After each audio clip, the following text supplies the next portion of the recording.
Screw productivity, especially now.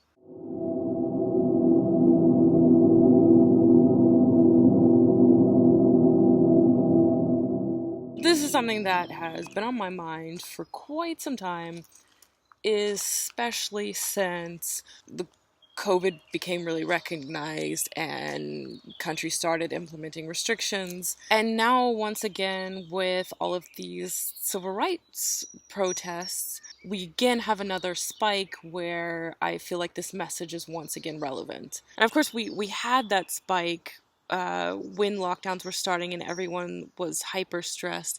And now that this has become familiar, people have calmed down a bit. But now with this second spike with all of the civil rights protests, people are once again in a state of panic. I want to share this article I found with you guys. It's really well written. I'm not going to read the whole thing, just excerpts. I do recommend going to read the full article. This is something that was written for able-bodied people, for healthy people who are dealing with the current situation. But it is also very relevant to people with chronic illness and people who deal with institutional racism, only this isn't just for a limited time frame, it's a constant thing. So yeah, stick around. You'll probably see how this is relevant to you too. So the article is called, "Why Am I So Tired?" Why am I so tired? This question is usually prefaced by the perceived lack of energy each person feels they are expending. Examples include, how can I just sit at home all day and still be so tired? Or, I have so much free time, why am I constantly exhausted? To understand the answer to these questions, we first need to recognize that the current pandemic and the resulting quarantine we find ourselves under is a unique situation that most of us have never faced before in our lifetime, and that this situation is a form of community trauma. So, if you're affected by a chronic illness, then this is not a unique situation that you've never faced before. Your daily routine is probably hardly changed at all, but the level of stress you're under is a lot different. So I'd say whether you're chronically ill and you're used to staying home, or you're a healthy person who is used to being a lot more active, it is perfectly understandable that you just aren't able to do that right now. And if you are a racial minority, I would say especially in the States, but really anywhere, probably dealing with the medical racism and getting subpar care and seeing your community much more negatively impacted by this COVID crisis, on top of the normal institutional racism that you have to deal with every day of your entire life. And now, with these protests, that's magnified even more. The amygdala is known as the fear center of our brain. This is the part of our brain that is continually scanning our surroundings and environment for signs of danger, and then kicks off the parasympathetic nervous system in response to any perceived threats. The sympathetic nervous system directs our body's response to threat by preparing our body's systems to protect us. Our heart rate increases, breathing becomes more rapid, and glucose is dumped into the bloodstream in order to prepare us to stand and fight the threat, or to turn and run to escape from it. This is the response that is commonly known as fight or flight. The important thing to know about the amygdala is that it cannot tell the difference between a real or perceived threat. This sympathetic response is automatic and outside of our voluntary control.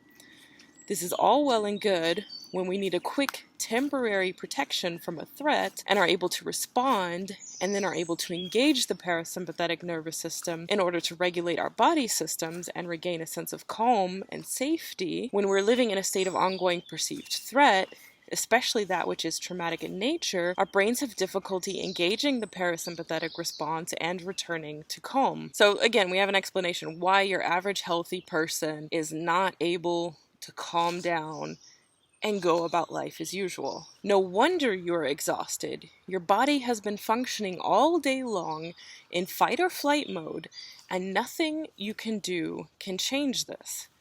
What's worse is, each time your brain is again assaulted by news of the contagiousness of the virus, or the rising number of people sick or dying, each time we enter a grocery store and see bare shelves triggering thoughts of scarcity, or hear there may not be enough masks, or ventilators to save lives, our brains are again kicked into high alert.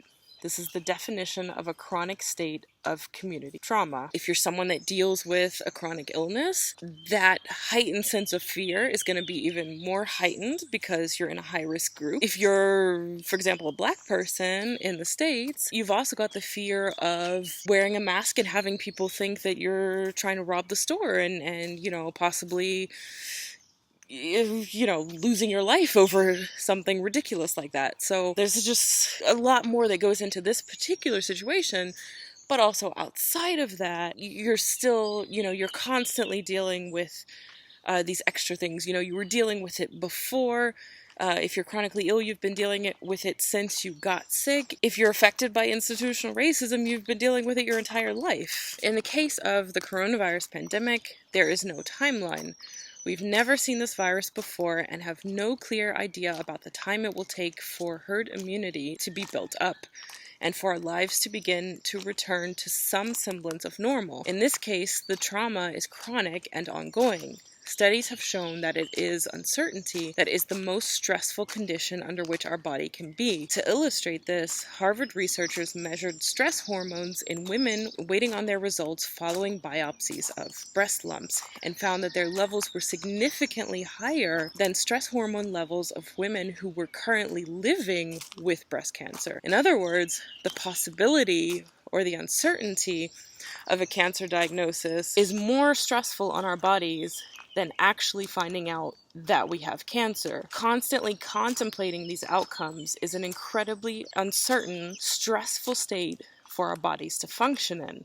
Again, not necessarily conditions conducive to feeling well rested, even when we're spending lots of extra time on the couch. And again, to add more perspective to that, if you live with a chronic illness, you don't know if and when your illness is ever going to end or go into remission. Personally, I live with constant uncertainty about having a place to stay, having money for food because of my illness. So there's a lot of factors like this that I deal with regularly, that I have been dealing with since my health declined. And again, if you're a victim of institutional racism, this is something you deal with constantly. And the only way that's going to stop is if the institutional racism stops. There has also been another theme, and it involves the sudden and collective loss of our normal. In a matter of days, our lives went from ordinary to turned upside down. We are now social distancing. We're unable to visit with or see friends and family. Our gyms and salons and favorite restaurants are closed. We're working from home or losing our jobs. The feelings that we feel as we navigate this world, anger, frustration, exhaustion, confusion, depression, anxiety, to name a few, all fall under the umbrella of grief. We are collectively grieving the loss of what used to be and what should have been. We're all missing and longing for a different time, just as we would mourn for a loved one who has passed away. We know that grief can take a huge emotional toll and wear us down physically and mentally, and it is no different when we are grieving the loss of our own freedoms and way of life. When it comes to chronic illness, this one is a bit different.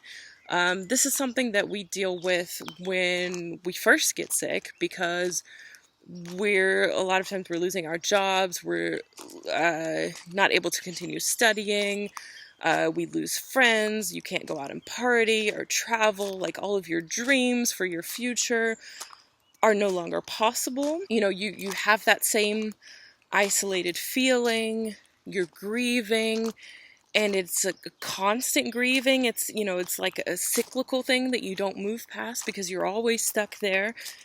And you never know if you're going to have a good day. You never know if your health is going to improve or get worse. In that sense, this is nothing new, but now, actually, if you're someone who's already isolated due to chronic illness, you have a lot more accessibility right now. So in that sense, this is actually a positive. We have other people who are taking the time to check in on us. We have virtual doctor's appointments and other things where they just refused to do it virtually and said you had to come in person is now suddenly possible to do online. So in that sense, this one is not applicable to chronic illness. And as far as racial minorities, I can't even say that it's something that you begin to be affected by and to grieve when you have like your first racist encounter. Because if you live in a society where you're impacted by systemic racism, it's affecting you even if you're not aware of it. We've seen this with studies with little children where there's already differences that they've picked up on. So unfortunately, that's something that you deal with your entire life, which of course is gonna be magnified even more when you add on COVID stressors, race-related COVID stressors, and then human rights protests. It is not unusual during periods of traumatic stress to be more irritable than usual, to feel more anxious or depressed, or to feel an aversion to physical touch or closeness that is a change from ordinary. And what about joy, excitement, relief, gratitude? These feelings appear so much at odds with current events, and yet it is not uncommon for those enduring traumatic stress to experience a range of seemingly conflicting feelings. All of these emotions are normal and common even during times of stress. Feeling more emotional and crying about everything or crying about nothing at all, normal. Feeling overwhelmed at balancing all of your roles at once from home, normal. Feeling like you can't wait to get out of quarantine and meet your friends for happy hour, and also feeling like you cannot talk to one more person today. Normal. Feeling like you want to cook, should be eating, and also don't have a bit of an appetite. All completely normal. Reading this just now actually made me think of the idea of the angry black woman, where it's like, if you're constantly dealing with this type of trauma, is it any surprise if you eventually kind of lose patience with people? We are not functioning at our peak when we are facing traumatic stress. When our fight or flight is engaged, energy is diverted away from all non-critical body systems. Patience, critical and abstract thinking, concentration, all become non-essential when we're fighting for our survival. So no, we cannot expect ourselves to function optimally during this time. Recognizing that and giving ourselves grace in our self-talk about our perceived underperformance or our lack of energy and motivation is the key to surviving.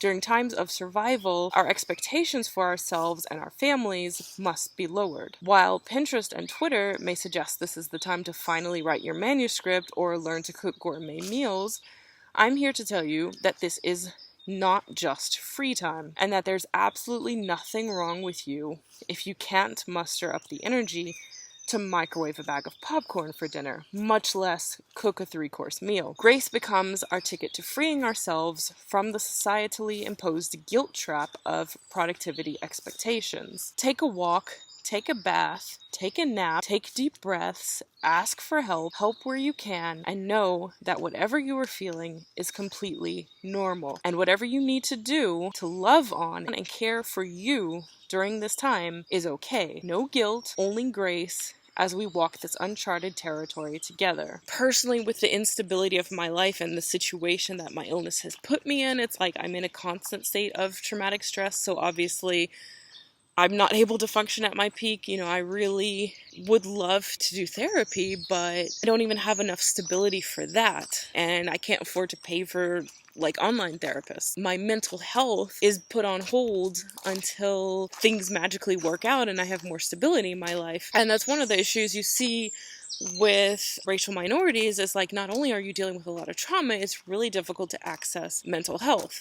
Difficulty with concentration and critical thinking. That's already something you're dealing with as a symptom of a chronic illness. On top of that, to have that even worse because of whatever situation your illness has put you in, obviously is not helping. And then think of someone dealing with structural racism who is constantly dealing with microaggressions or overt racist encounters and still trying to fight to get ahead. You have so much working against you, even on this level of like dealing with this trauma, making it more difficult for you to focus and perform your best. Like, as if you needed any more working against you.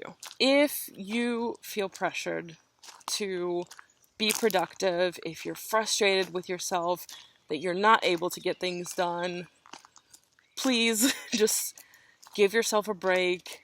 It's okay to do nothing. It's okay to not be productive. It's okay to just, distract yourself, entertain yourself, allow yourself the downtime. Life is on pause, basically. Like I said, I planned on posting this video like 2.5 months ago, so I'm not really on top of it either. Anyways, I will see you guys next week.